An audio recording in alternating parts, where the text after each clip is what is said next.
Hello guys. तो आज हम स्टार्ट करने वाले हैं। आज हम पढ़ेंगे प्रीवियस ईयर में कुछ पूछे गए महत्वपूर्ण क्वेश्चंस। ये क्वेश्चन हर एक एग्ज़ाम की दृष्टि से बहुत ही इम्पोर्टेंट है। तो आइए शुरू करते हैं। पहला क्वेश्चन देखते हैं। Question number 1। इसमें कहा गया कि निम्नलिखित देशों में से कौन आसियान का सदस्य नहीं है। तो अगर आसियान की बात करेंगे तो आसियान की स्थापना कब हुई थी ये भी याद रखेंगे। ये हुई थी 8 अगस्त 1967। कब हुई थी? 8 अगस्त 1967 में इसकी स्थापना हुई थी। कहाँ हुई थी? इसकी स्थापना हुई थी थाईलैंड में। थाईलैंड की राजधानी जो है बैंकॉक। तो इसकी स्थापना बैंकॉक में हुई थी। और आसियान के जो प्रमुख देश हैं उसमें भारत जो है वो शामिल नहीं है। ठीक है, तो ये याद रखेंगे। तो ऑप्शन डी जो है वो एकदम करेक्ट है। और इसमें कौन कौन से देश आते हैं? इसके संस्थापक जो देश हैं वो हैं थाईलैंड, इंडोनेशिया, ठीक है, इंडोनेशिया, मलेशिया, फिलीपींस और सिंगापुर। ठीक है, और बाद में 1997 में लाओस और बर्मा भी इसके सदस्य बन गए थे। ठीक है, तो इसको ध्यान रखेंगे। ऑप्शन डी जो है एकदम करेक्ट है। नेक्स्ट क्वेश्चन देखते हैं। Question number 2। भारत में नियोजन अपने उद्देश्यों और सामाजिक परिसरों को किससे प्राप्त करता है? तो ऑप्शन देख लेते हैं। सार्वजनिक नीति, राज्य के नीति निर्देशक सिद्धांत, मौलिक अधिकार या मौलिक कर्तव्य। तो राज्य के नीति निर्देशक तत्व जो हैं वो संविधान के भाग, किस भाग में है? ये भाग 4 में। और आर्टिकल जो है, अनुच्छेद जो है वो किसमें? 36 से 51 तक जो है वो राज्य के नीति निर्देशक तत्व को के बारे में बताया गया है। ठीक है, भाग 4 में है, अनुच्छेद 36 से 51। ठीक है, 36 से 51। और ये जो है लोक कल्याणकारी राज्य की कामना करते हैं। ठीक है, तो इसका ऑप्शन बी जो है वो एकदम करेक्ट है कि भारत में नियोजन अपने उद्देश्यों और सामाजिक परिसरों को किससे प्राप्त करता है? तो वो राज्य के नीति निर्देशक सिद्धांतों से प्राप्त करता है। तो ऑप्शन बी जो है एकदम करेक्ट है। नेक्स्ट क्वेश्चन देखते हैं। ब्लैक, ब्लू और ग्रीन हिल नामक पहाड़ियाँ किस देश में अवस्थित हैं? तो ब्लैक, ब्लू और ग्रीन हिल ये सब के सब कहाँ हैं? ये सब के सब यूएसए में हैं। ऑप्शन सी जो है वो एकदम ठीक है। और ग्रीन हिल जो है ये क्या है? ये एक पुरातात्विक स्थल है, यानी आर्कियोलॉजिक प्लेस है। ठीक है, और ये किस नदी के पास है? तो ये अगर पूछ ले तो ये नेपोसेट, किसके? नेपोसेट नदी के पास है। ठीक है, नेपोसेट नदी, इसके पास में ये पाया जाता है। और ब्लैक हिल और ब्लू हिल ये तीनों के तीनों, ब्लैक, ब्लू और ग्रीन, ये तीनों हिलें जो हैं, हिल्स जो हैं वो कहाँ है? यूएसए में है। तो ये भी याद रखेंगे। ठीक है, आगे बढ़ते हैं, अगला क्वेश्चन देखते हैं। Question number 4। इसमें कहा गया गंगा और ब्रह्मपुत्र नदियों का उद्गम स्थान क्रमशः कहाँ स्थित है? यानी गंगा और ब्रह्मपुत्र जो हैं वो कहाँ कहाँ से निकलती हैं? तो गंगा जो है वो, गंगा का उद्गम जो है वो क्या है? गोमुख। गंगा जो है वो गोमुख से निकलती है। ठीक है, और ये गोमुख कहाँ पर है? ये गोमुख है यानी उत्तराखंड। ठीक है, यानी उत्तराखंड से। और ब्रह्मपुत्र जो नदी है वो कहाँ से निकलती है? इसका जो उद्गम है वो है मानसरोवर झील। कहाँ? मानसरोवर झील जो है यहाँ से ये निकलती है। और ये कहाँ है? ये तिब्बत में है। कहाँ? तिब्बत में। ठीक है, तो याद रखेंगे। तो गंगा जो है वो कहाँ? उत्तराखंड। और ब्रह्मपुत्र कहाँ से? तिब्बत से। तो उत्तराखंड और तिब्बत, ऑप्शन डी। तो ऑप्शन डी जो है वो एकदम करेक्ट है। ठीक है, आगे बढ़ते हैं, अगला क्वेश्चन देखते हैं। उपनिषद पुस्तकें हैं, यानी उपनिषद जो हैं वो किस टाइप की पुस्तकें हैं? ऑप्शन धर्म पर, योग पर, विधि पर या दर्शन पर। तो उपनिषद पुस्तकें जो हैं वो किस पे आधारित हैं? वो जो हैं दर्शन पर आधारित है। किस पे? दर्शन। यानी ऑप्शन डी जो है वो एकदम ठीक है। ठीक है। और इनकी जो टोटल नंबर्स कभी कभी पूछ लिया जाता है कि इनकी संख्या टोटल कितनी है, तो 108, ये भी याद रखेंगे। ठीक है। और ये जो महत्वपूर्ण उपनिषद है वो कौन सी है, वो भी कभी कभी पूछ लिया जाता है, तो वो है मुंडकोपनिषद। क्या? मुंडकोपनिषद। ये इम्पोर्टेंट एक उपनिषद है। ठीक है, इसको भी ध्यान रखेंगे। आगे बढ़ते हैं, अगला क्वेश्चन देखेंगे। स्वामी विवेकानंद ने बेलूर में राधा कृष्ण मिशन की स्थापना किस साल की थी? तो राधा कृष्ण नहीं होना चाहिए, स्वामी विवेकानंद ने रामकृष्ण मिशन, कौन? रामकृष्ण मिशन की स्थापना की थी। ठीक है। और ये स्थापना कब की थी? 1 मई 1 मई 1897 में। ठीक है। और विवेकानंद ने की थी कहाँ? कोलकाता में। कहाँ? कोलकाता में इसकी स्थापना की गई थी। तो कब? 1897। यानी ऑप्शन सी जो है वो एकदम करेक्ट है। ठीक है। आगे बढ़ते हैं, अगला क्वेश्चन देखते हैं। Question number 7। पन्नालाल घोष का संबंध किस वाद्य यंत्र से है? तो पन्नालाल घोष जो हैं ये एक प्रसिद्ध बांसुरी वादक हैं। कौन? पन्नालाल घोष बांसुरी वादक हैं। और इनका जो मूल नाम था, यानी बचपन का जो नाम था, वो था अय्यर ज्योति घोष। क्या नाम था? अय्यर ज्योति घोष। ठीक है। इनका ये मूल नाम था। ठीक है। इन्हीं को पन्नालाल घोष भी कहा जाता है। ठीक है। और इनका जन्म जो है वो कहाँ हुआ था? इनका जन्म जो है बांग्लादेश में हुआ था। कहाँ? बांग्लादेश। आज के बांग्लादेश में इनका जन्म हुआ था। ठीक है। तो ये क्या है? बांसुरी वादक हैं। ऑप्शन बी जो है वो एकदम करेक्ट है। आगे बढ़ते हैं, नेक्स्ट क्वेश्चन देखते हैं। भूटान ने अपना संविधान किस वर्ष अपनाया था? तो जो भूटान है, भूटान ने अपना संविधान किस वर्ष अपनाया था? तो इसने अपनाया था जुलाई 2008 में। जुलाई 2008 में इसने अपना संविधान अपनाया था। ठीक है। तो ऑप्शन सी जो है एकदम करेक्ट है। आगे बढ़ते हैं, नेक्स्ट क्वेश्चन देखेंगे। Question number 9। इसमें पूछा गया परमाणु संख्या हमेशा डैश के बराबर होती है। यानी परमाणु संख्या जो होती है वो किसके बराबर होती है? ऑप्शन देख लेते हैं। प्रोटॉनों की संख्या के, न्यूट्रॉनों की संख्या के, इलेक्ट्रॉनों की संख्या के, या प्रोटॉनों तथा न्यूट्रॉनों के योग पर। तो ये तो नहीं हो सकता। ठीक है। परमाणु संख्या जो होती है वो हमेशा किसके प्रोटॉन जो देखो, ये अगर कोई हमारा एटम है यानी परमाणु है, तो हमको ये एक चीज़ पता है, परमाणु के अंदर एक न्यूक्लियस होता है यानी एक नाभिक होता है। नाभिक के अंदर होता है प्रोटॉन और न्यूट्रॉन, और नाभिक के बाहर जो है वो इलेक्ट्रॉन होते हैं जो एक सर्कुलर पाथ पर चक्कर लगाते रहते हैं। ठीक है। यानी ये ऑर्बिटल इनको बोल देते हैं। ऑर्बिटल में क्या करते हैं? इलेक्ट्रॉन्स चक्कर काटते रहते हैं। तो जो कोई भी एलिमेंट होता है, कोई भी परमाणु होता है, उसके नाभिक में प्रोटॉन, न्यूट्रॉन और इलेक्ट्रॉन, ये 3 पाए जाते हैं। कौन कौन? प्रोटॉन, इलेक्ट्रॉन और neutron.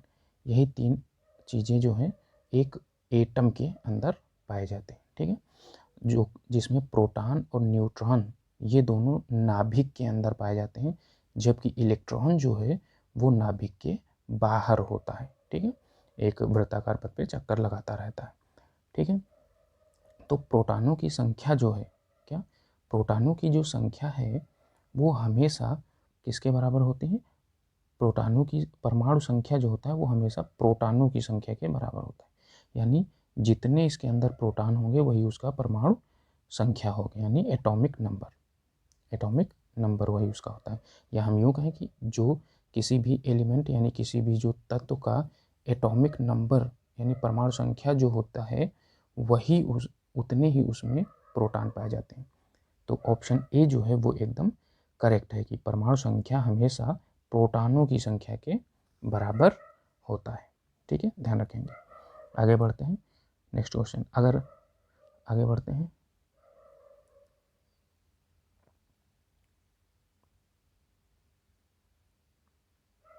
Question number 10। Question number 10 देखेंगे। इसमें कहा गया कि निम्नलिखित में से कौन सा कथन सत्य है। एल्कीन अत्यधिक अनअक्रमित होते हैं। एल्कीन नीली ज्वाला के साथ जलते हैं।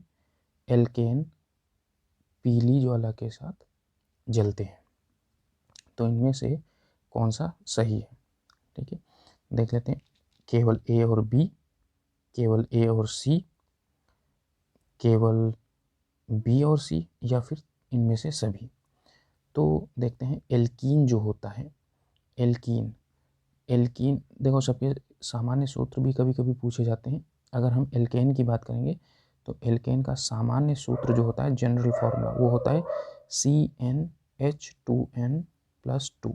ठीक है, ये किसका फॉर्मूला होता है, CnH2n+2, ये एल्केन का होता है।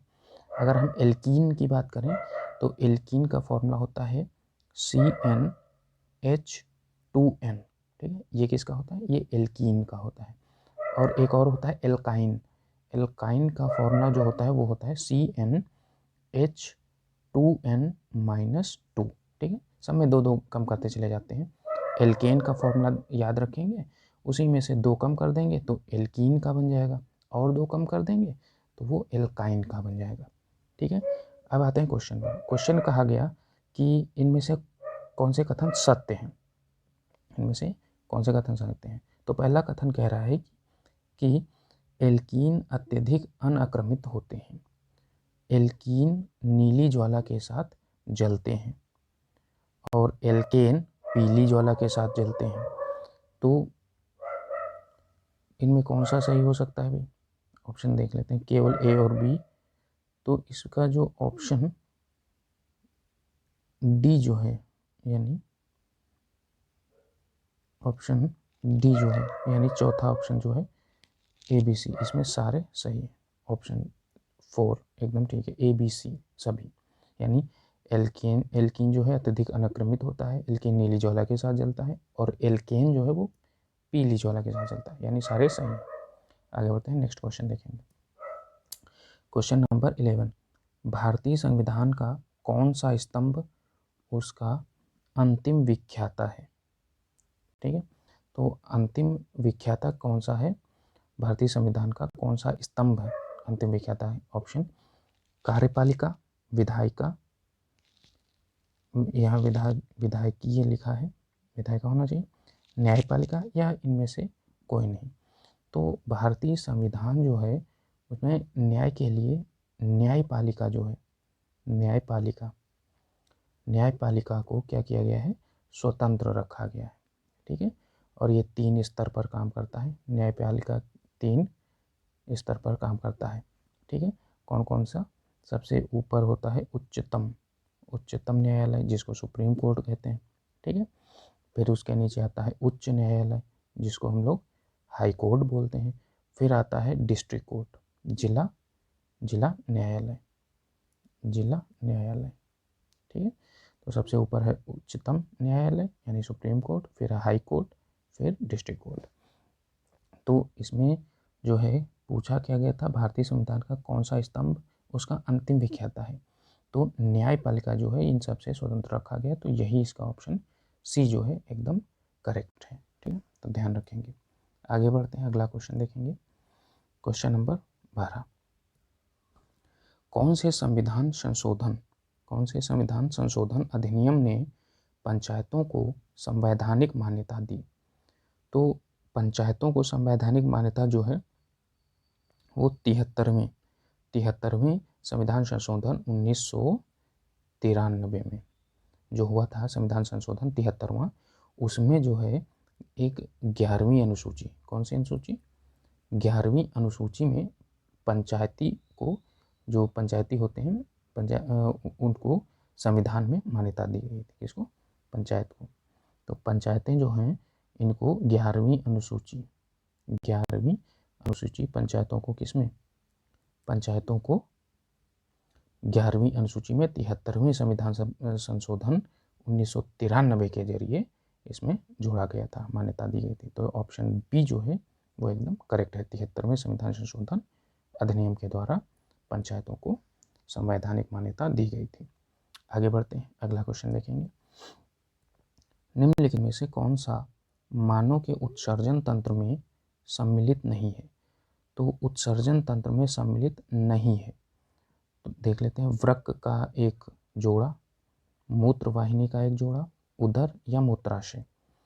तो किसी भी जीव के शरीर में जो विषाक्त यानी विषैले जो अपशिष्ट होते हैं, क्या जो विषैले अपशिष्ट होते हैं, जो विषैले अपशिष्ट होते हैं उनको बाहर निकालने की जो प्रक्रिया होती है, यानी विषैले जो अपशिष्ट हमारे शरीर में बनते हैं उनको बाहर निकाल दिया जाता है। और यही जो प्रक्रिया होती है इसको हम लोग क्या बोलते हैं, उत्सर्जन। क्या बोलते हैं, उत्सर्जन, मतलब सब कुछ बाहर निकाल देना, तो उत्सर्जन कहलाती है। और इसमें कार्बन डाइऑक्साइड और यूरिया जो है वो कार्बन डाइऑक्साइड यानी CO2 और यूरिया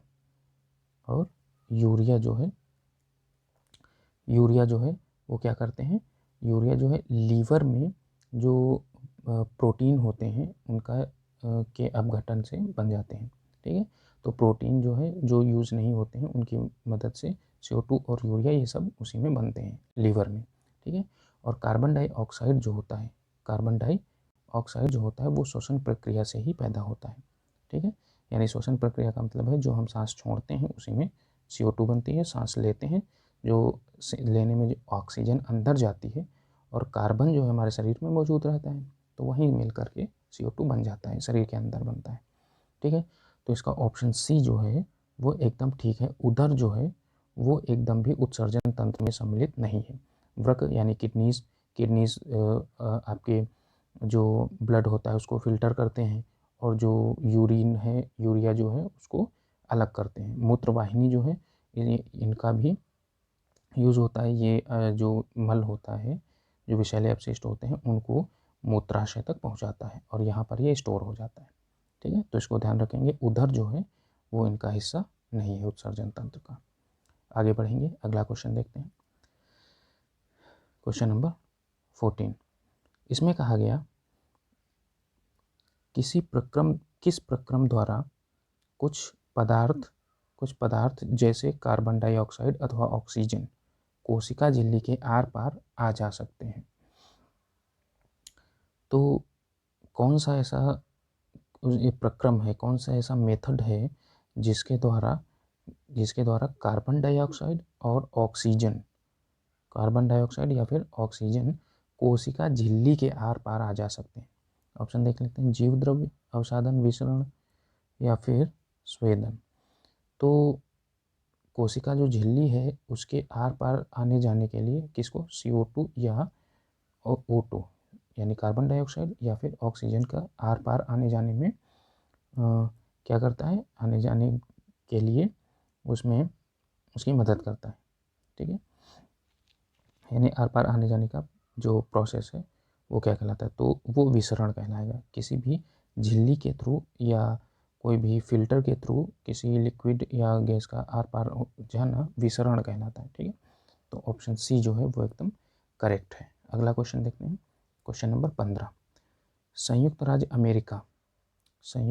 अमेरिका के कोलंबिया यूनिवर्सिटी मेडिकल सेंटर के शोधकर्ताओं ने किसे विश्व के सबसे छोटे डेटा रिकॉर्डर में परिवर्तित किया।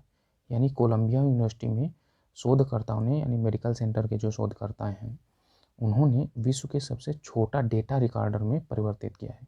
कौन सी ऐसी चीज़ है जिसको छोटे डेटा रिकॉर्डर में परिवर्तित कर दिया गया। तो ऑप्शन देख लेते हैं। प्राकृतिक जीवाणु प्रतिरक्षा प्रणाली, बिल्कुल ठीक, इसी को बदला गया। चुंबकीय टेप भी नहीं, ये भी नहीं। तो प्राकृतिक जीवाणु प्रतिरक्षा प्रणाली जो है इसी को सबसे छोटे डेटा रिकॉर्डर के रूप में क्या कर दिया गया है, परिवर्तित कर दिया गया। तो ऑप्शन ए एकदम करेक्ट है। आगे बढ़ेंगे, नेक्स्ट क्वेश्चन, क्वेश्चन नंबर 16। इसमें कहा गया किसी जहाज का सोनार 1000 मीटर प्रति सेकंड के वेग से ध्वनि तरंगे भेजता है। यानी 1000 मीटर पर सेकंड के वेग से ध्वनि तरंगे कोई एक जहाज जो है वो उसका सोनार भेजता है। ये तरंगे समुद्र तल पर 2 सेकंड बाद लौटकर आती हैं। तो समुद्र तल की गहराई मीटर में ज्ञात कीजिए। तो गहराई ज्ञात करने के लिए समुद्र की गहराई जो है वो सिंपल सा फॉर्मूला लगा देंगे, चाल बराबर क्या, दूरी बटे समय। ठीक है, इस फॉर्मूले से हम लोग निकालेंगे क्या, समुद्र तल की गहराई। ठीक है, तो समुद्र तल की जो गहराई होगी वो क्या होनी चाहिए, वो लगभग ये 1000 मीटर जो है, 1000 मीटर जो है पर सेकंड की स्पीड से जाती है। ठीक है, और यानी 1 सेकंड में 1000 मीटर जाती है, 2 सेकंड के बाद लौट के आती है। ठीक है, तो 2 सेकंड के बाद लौट के आएगी, दैट मीन्स इसमें समुद्र की गहराई तक जाने में और वापस आने में इतने में जो है एक बार जाने में और एक बार आने में जो टोटल समय लगेगा वो लगेगा आपका जो भी समय लगेगा वही आपका गहराई हो जाएगी। यानी इसका जो आंसर आएगा इस फॉर्मूले से वो आप इस तरह से देख सकते हैं, चाल जो है इसकी कितनी है, 1000 मीटर पर सेकंड है।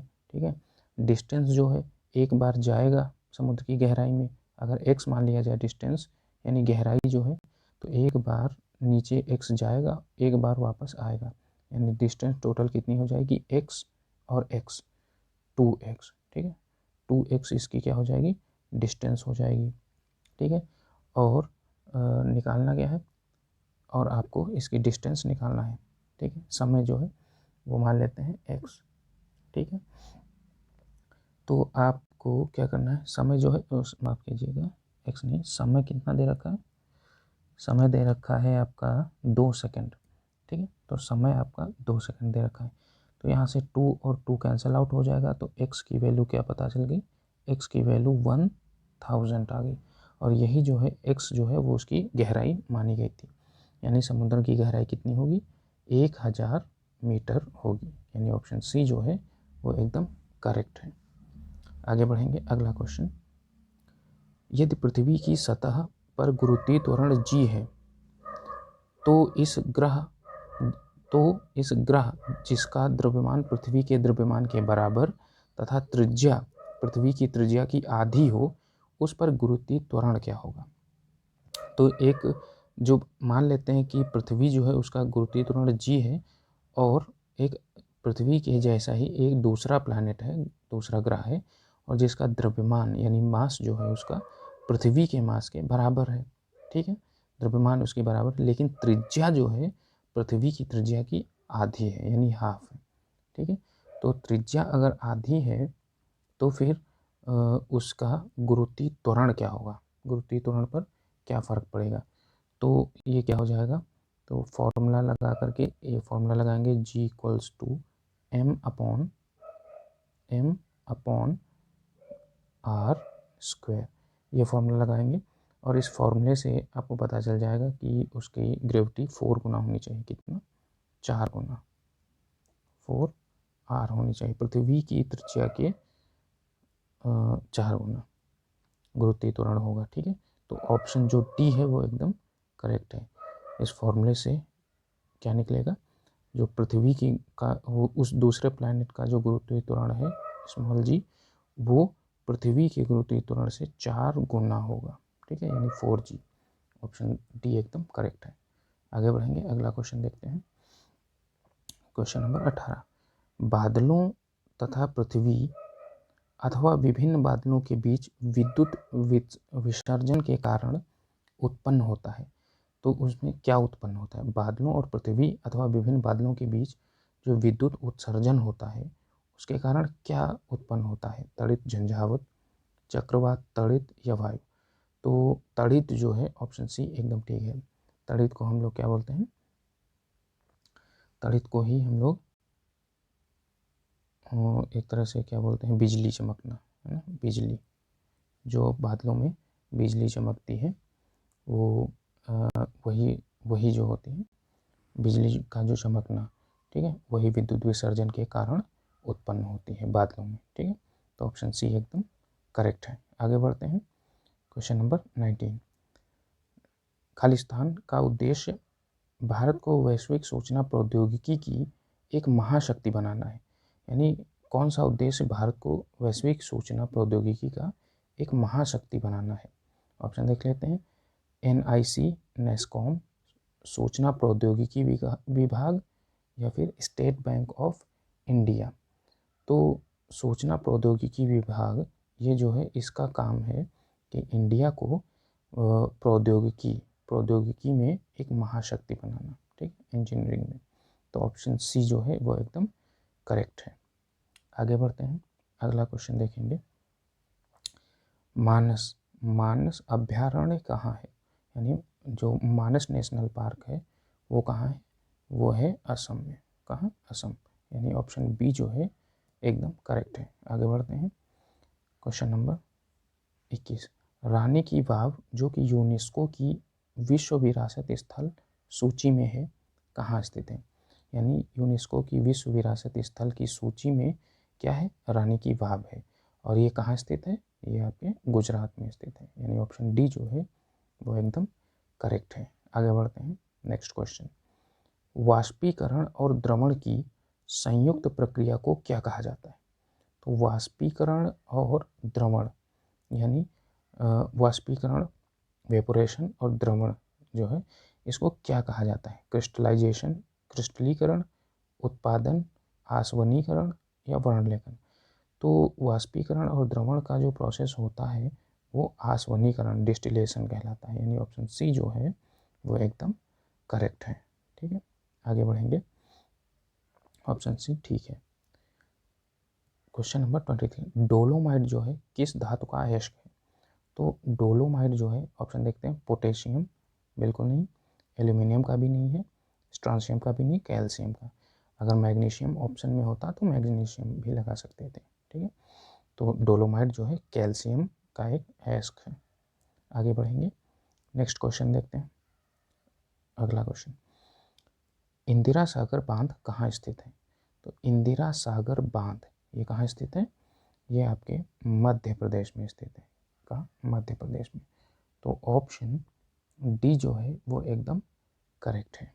आगे बढ़ते हैं, अगला क्वेश्चन, आज का आखिरी क्वेश्चन। भारत में केंद्रीय राजस्व बोर्ड अधिनियम किस वर्ष में लागू किया गया था? तो भारत में केंद्रीय राजस्व बोर्ड अधिनियम ये कब लागू